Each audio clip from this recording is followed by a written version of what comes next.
Welcome to episode 1 of Dishing with the Pathways DTMs.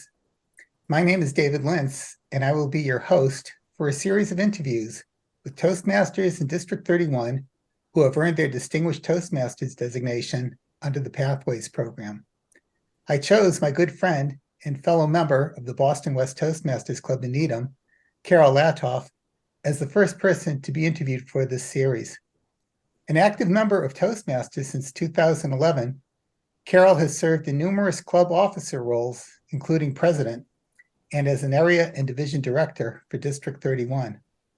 Currently, she is serving as the official District 31 blogger with her Coffee with Caryl blog, always an entertaining and informative read. I'll post the blog's URL at the end of the interview. Caryl, welcome. Thanks, David. If you don't mind, we'll dive right into my questions. Sure. So you had been a Toastmaster for more than a decade before, I believe, you started your DTM project. What made you decide to finally pursue a DTM?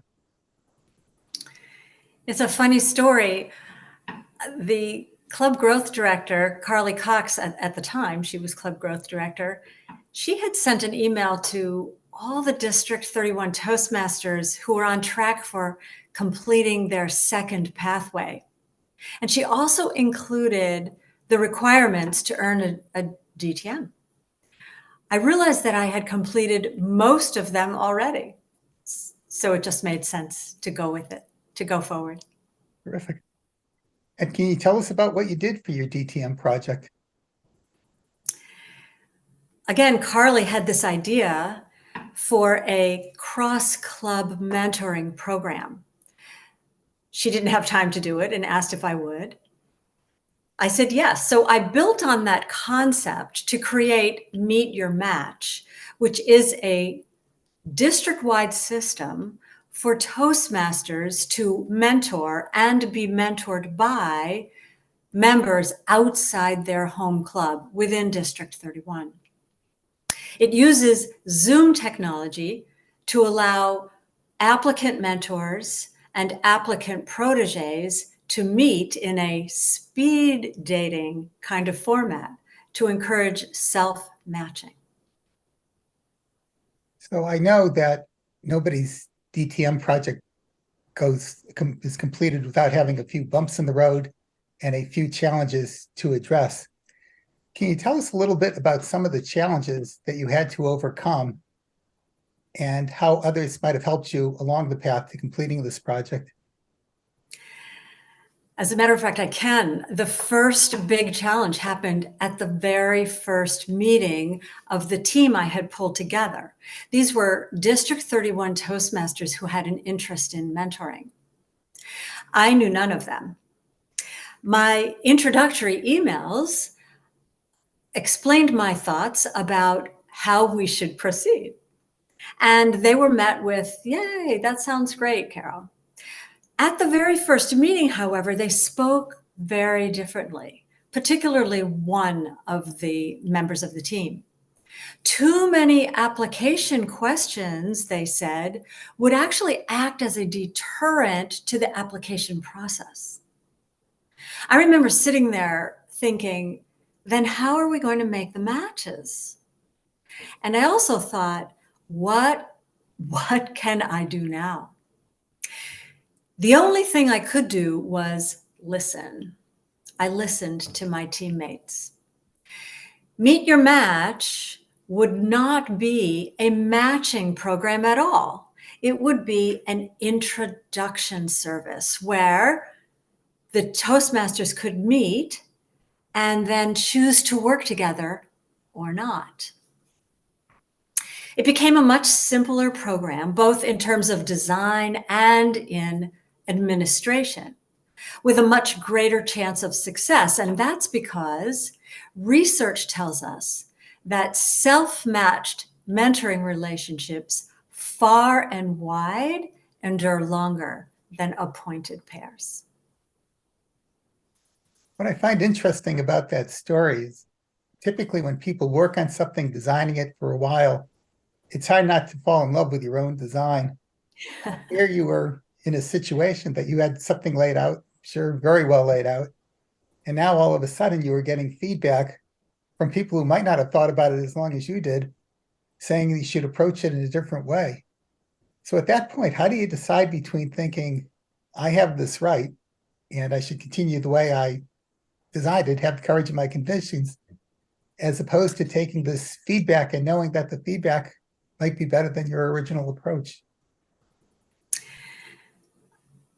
I will tell you that I got very concerned in that first meeting. I thought, how am I going to lead this team when they don't like what I'm presenting?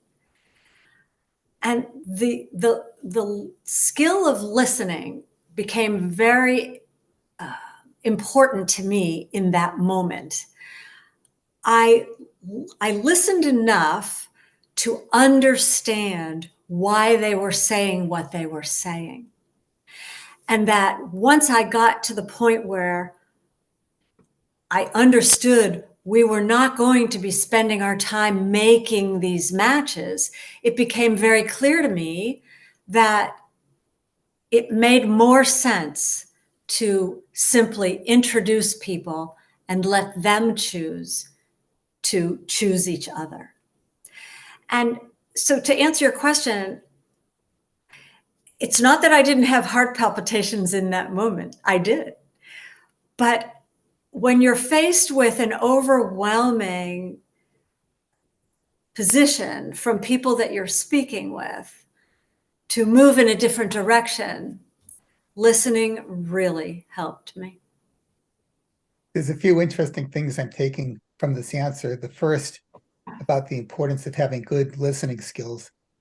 And I think most people who've completed a DTM project will tell you, if your listening skills were not good going into the project, if you succeed with your project, there's a good chance your listening skills are going to improve over the course of doing it. The second has to do with a particular style of leadership. Traditional leadership was kind of a top-down approach. The leader figures out the problem and then might motivate the people on the team to execute against it, but basically looking at the leader as the one to come up with the ideas. And I think most successful companies are finding now that a big part of the job of leadership is getting the team to generate good ideas and to take good ideas from wherever they come, which, easier said than done, requires sometimes putting your ego to the side for a minute and realize that somebody else might have a better idea than you do. And if they do, accept it and go forward with it. So good lesson on this project, and I think a good lesson on a number of different DTM projects that require you to lead in a way that you're open to the thoughts of others. But while we're on the subject of leadership, maybe you can tell me how you view this, how you thought the project first required you to utilize your leadership skills, and how you think it changed you as a leader, hopefully for the better.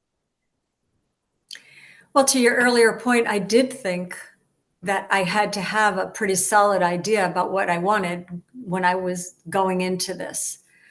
Again, I didn't know these people. So what I learned was that leadership is not about what I want. It's not about me and my ideas about how everything should go. It's really, in my mind, the most critical skill of leadership is the ability to listen and synthesize that information to reach your goal.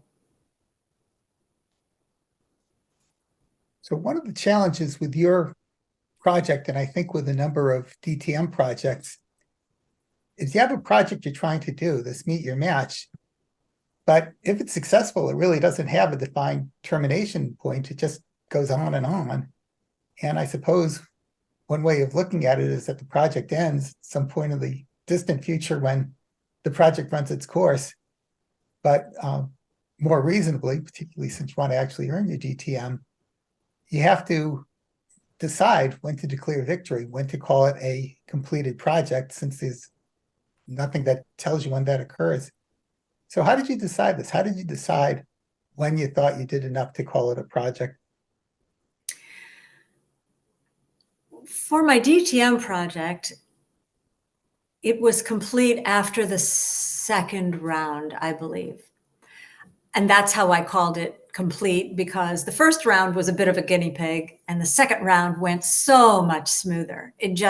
We felt like we really had done it well and it was easy and more fun. So for me, the project in my heart is complete. The challenge now, I think, is to recognize when, if and when, the Meet Your Match is no longer serving the district. For as long as there are mentors who want to mentor and proteges who want to be mentored by others outside their home club, I hope that Meet Your Match will be available to them. It's true that perhaps at some future date, there will be somebody else chairing the program. If there is no interest, the program dies. So it's just that kind of a thing for me at this point. So there was something you slipped into your answer that I just want to highlight. You mentioned that you're still working on it, you're still leading this project, even though you already got your DTM, which I think is wonderful. Different people are going to want to transition at different times. So I think one of the challenges of a project like this for people considering doing a DTM is thinking about succession planning. Who's going to take over for you at what point? How much information do you need to give them so they'll be able to take over successfully to keep a project going, which is similar to leadership in a business. In any executive role, one of your responsibilities as an executive is to succession plan. So it's good to see that skill needing to be developed in a DTM project as well.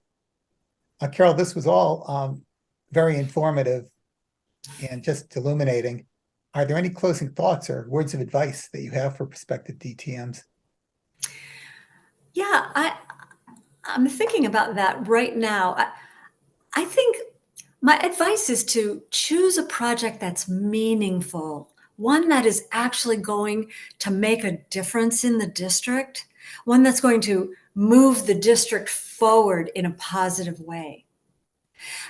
A DTM project is a big project. It's an opportunity to do something great, build something useful.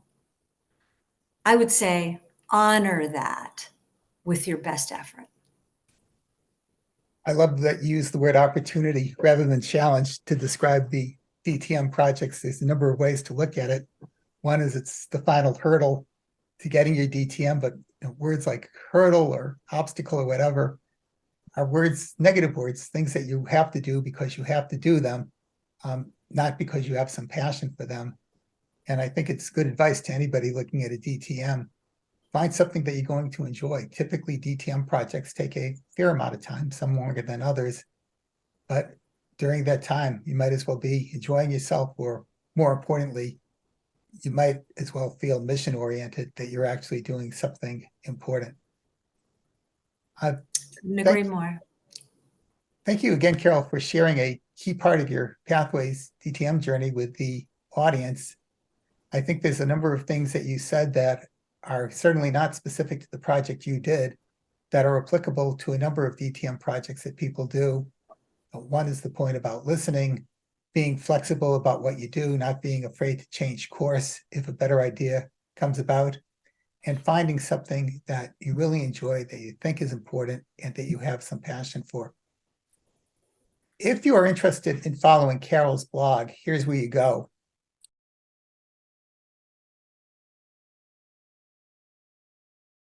And thanks to all of you who are viewing this for your interest in dishing with Pathways DTMs. As Toastmasters, we all know how valuable candid and constructive feedback can be. If you have any feedback that you are willing to share with me, I look forward to receiving it. The best way to receive it is to reach me is by email at the following address.